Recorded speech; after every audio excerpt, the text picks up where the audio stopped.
Sa huling araw ng burol ng aktor na si Ricky Davao, hindi mapigilan na bumuhos ang luha sa mga eulogy ng mga mahal nito sa buhay. Sa naging mensahe ng asawa ni Ricky Davao na si Jackie Lou Blanco, di maiwasan humanga ng mga netizens at maging ang mga kaibigan nila na naging pahayag nito. Narito ang video.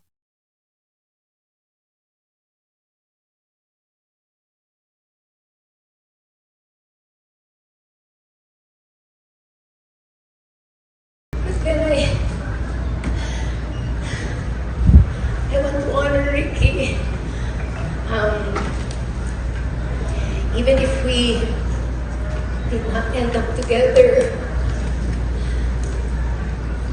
he was such a big part of my life.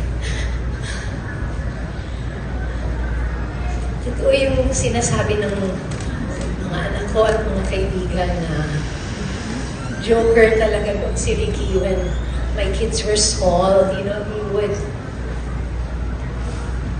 come home from taping and, you know, hindi niya tatanggalin yung mga dugo-dugo sa mukha niya. Higa siya doon, di ba? Tapos sabi niya, tawagin mo yung mga bata, tawagin mo yung mga bata. So, tatawagin ko yung mga bata, bababa sila, oh my gosh, what happened to mama? Di ba yung gano'n? And then, ang tagal na nakagano'n na yung mga bata, natatakot na sila. Tumangan ka na dyan, tumangan ka na sila, natatakot yun. I mean, he was that kind of a dad. He would always joke around, or he would always, you know, magtatago, or like, totoo yung sinasabi nila, yung mga movies na nakakatakot, di ba? He was like that. He was always very safety conscious. Na alala ko, sa kanya ko natutunan yung he would tell the kids na mawala ng lahat, wag lang daw yung passport. Kasi pag nawala yan, parang you're dead. May mga ganun siya. So, and then, sa kanya ko natutunan na pag magbabiyahe kami, you have to put kailangan magpa-xerox tayo ng passport mo. So lahat ng detalye, meron kang isa sa bag mo, meron kang isa sa maleta mo, meron kang, sa kanya ko natutunan yun, na tama rin naman, kung mawala nga naman, you have all your details, no? Ganon si Ricky. Very, very masinop siya. As in, naalala ko, when I was younger, we had an office that took care of everything. So, yung parang, hindi ako masyadong malulong sa, ano ba yung cheque, yung gano'n. Siya yung nagturo sa akin noon. Tapos siya yung nagturo na kailangan mag-ipon ka, parang you get from your sweldo, magtabi ka ng 20% or 30%, you know, very, very, very, very masinop si Ricky. When we got separated, things were not okay for a while. Si Ricky kasi, masyadong mataas yung pride yun. That's just how he was. Medyo hindi magpapatalo, mantitiis, you know, ganun siya. So, noong umpisa, we would not be able to celebrate events together because it was awkward. So, he would have, like, pag may birthday yung mga bata, may separate occasions, di ba? So it would be awkward when we would be at events, but I prayed, sabi ko, Lord, sana mas maging maayos, kasi alam ko pag maayos kami, maayos din yung mga bata. When my apo was born, the son of Ken, I said, sana yung apo ko yung maging one of the ways na maging okay. And there was an occasion that, I don't know if I reached out to him or Yela. His sister reached out and he said yes, he was gonna go. So we were so happy. And so nung dumating siya, I told Ken, oh, you go to your dad, di ba?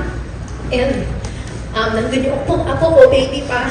And alam mo naman yun, parang kanya, ayaw magpahalata na happy siya, di ba? Yung umupo doon sa tignan-tignan yung ako, gano'n.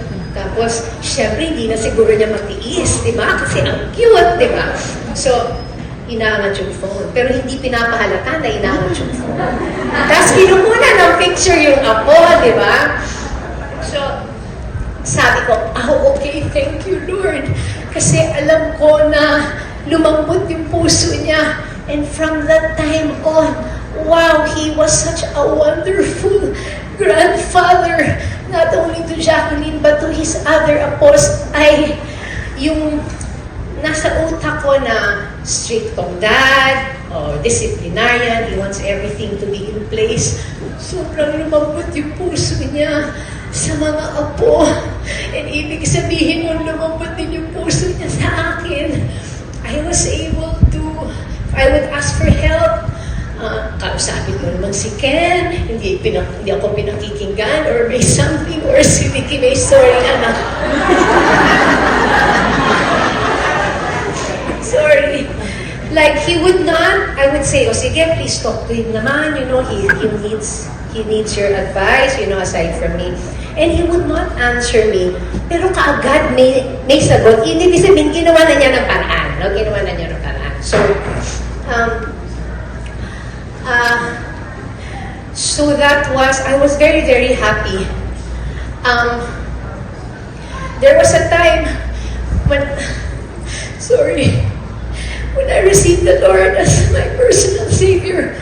And sorry, Malka, no disrespect to you. Part of my prayer was if it was the Lord's will to heal my marriage. That was my prayer. But after a while, my prayer changed. What was more important to me was for Ricky to accept the Lord in his heart para sa akin above anything. That was most important. And when he got sick, Dean and Pip were one of the first ones who went and they prayed. And he accepted the Lord in his heart. And I was so happy kasi alam ko, kahit anong mangyari, okay na si Ricky. I know that I would not have to worry because he would be taken care of in heaven. When the time was near, he had septic shock and we thought that that was it. And so, Ricky May said, Mom, you want to talk to Dad? And at that point, I just wasn't sure because baka magalit ang tatay mo, baka mamaya biglang tumayo o magalit. Parang hindi ata ako sure. And Lot was there. Tita Lot was there and I said, tanungin mo naman si kuya mo kung okay na kausapin ko siya. Umuo naman. Sabi ko, uy, okay. Thank you, Lord. One first year, sorry. I went inside and I said, Ricky, this is Jackie. I'm here with the kids. I just want you to know na hindi ko sila pababayaan. I will take care of them. And I said, I'm sorry for whatever it is that I had done. I hope that you forgive me. He didn't open his eyes, but I knew that he hurt me.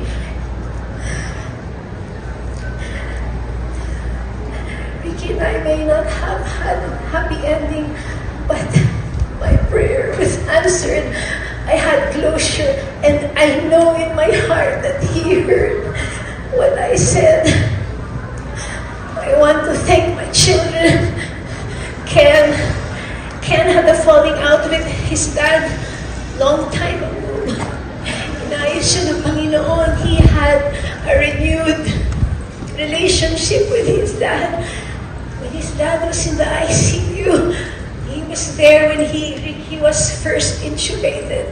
Ken was there and said, Dad, you can do it. I'm here. Look at me, Dad. Kaya mo yan. So I want to thank you, Ken, for being strong for your dad. Si Ricky May, yan yung pumupunta sila.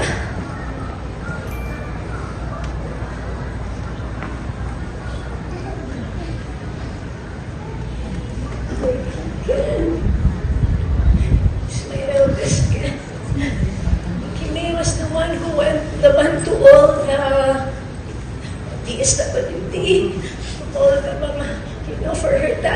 Maynila. Thank you, Ricky. Thank you.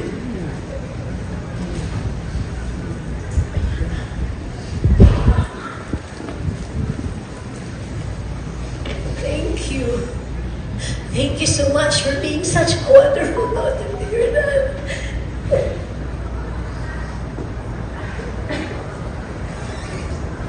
If there's something that Ricky and I did, it's to raise 3 beautiful children. Si Ara naman yung gusto namin. Hindi niya isang ditang-ditang ko sila ng dad niya. But where are you, Ara? When her dad got sick, naku, Mama, I'm not gonna accept this event because I want to be there with Dad. Siya yung pumapasok ulit sa ICU. Iyak na, tapos ganyan-ganyan yung nagkat niya. Dad, I love you, Dad. Thank you, Ara. Thank you so much for taking care of your dad. Teddy, I'd like to thank you. Where are you? Hindi po ito lumabas sa akin, pero parang anak ko na po.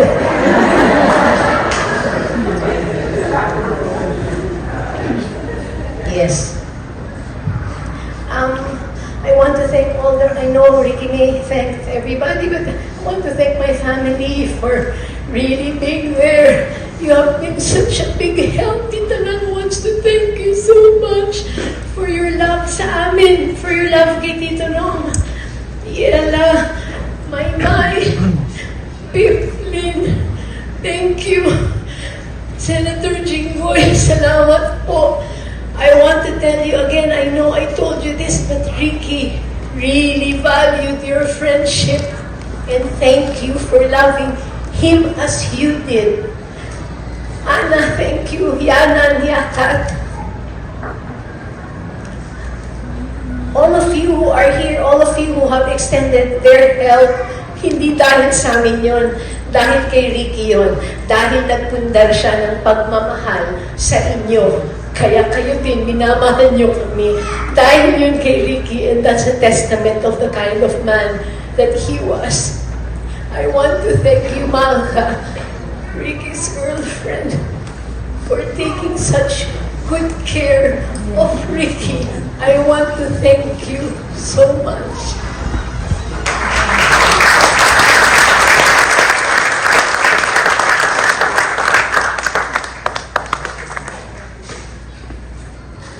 Thank you from my family to yours.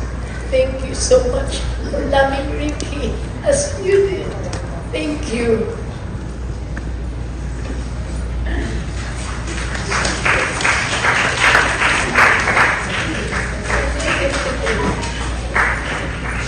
Alam nyo, nung nasa ospital si Ricky, 3 po kaming babae na nandoon.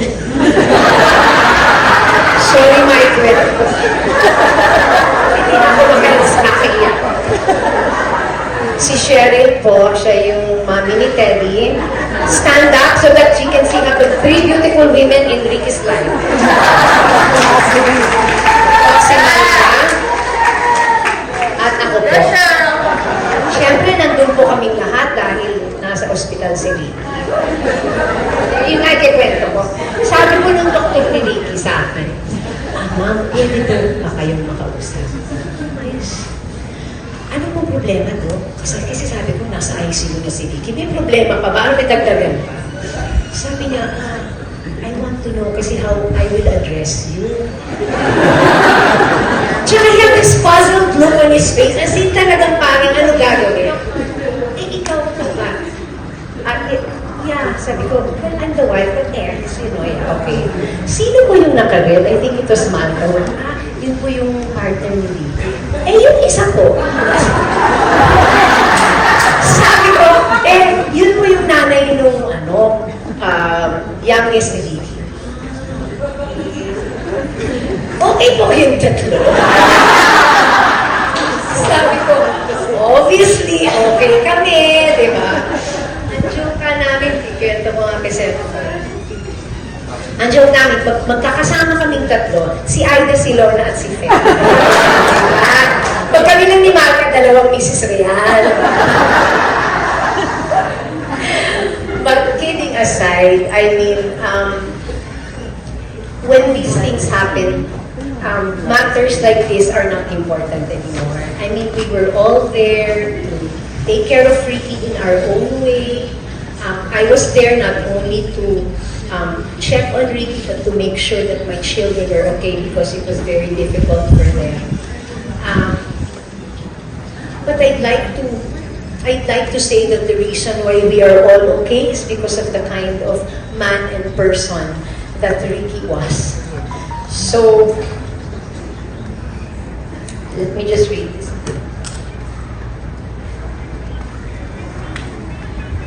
Though our time together, Ricky changed shape over the years, I will always honor the good we shared and the family that we built. Your presence will be missed in the everyday moments, the family gatherings na lagi kang nagpapatawa, the quiet ways you showed how you cared. I'm thankful for the life you helped shape, for the father and grandfather you were, and the memories that we live on in our children and grandchildren. Ricky, rest well knowing how deeply loved you are by all of us. Thank you. Thank you so much for being the kind of father that you were. And I promise you, like I promised you, na hindi ko pababayaan ang mga anak natin. I will take care of them. We will honor you by sharing kung ano yung tinuro mo sa amin. We will honor you by trying to be excellent in whatever field that we are in, and by being good people just like you are. Say hello to my mom. Tell her I miss her. I love you. I have always loved you, and I will always love you. Thank you so much. Rest in peace. And now, pwede na kayong kumanta ni Mamita. Thank you, Ricky. You lived such a wonderful life. You were able to do everything in excellence. Thank you so much. Can I ask everyone, let's give Ricky a standing ovation for the life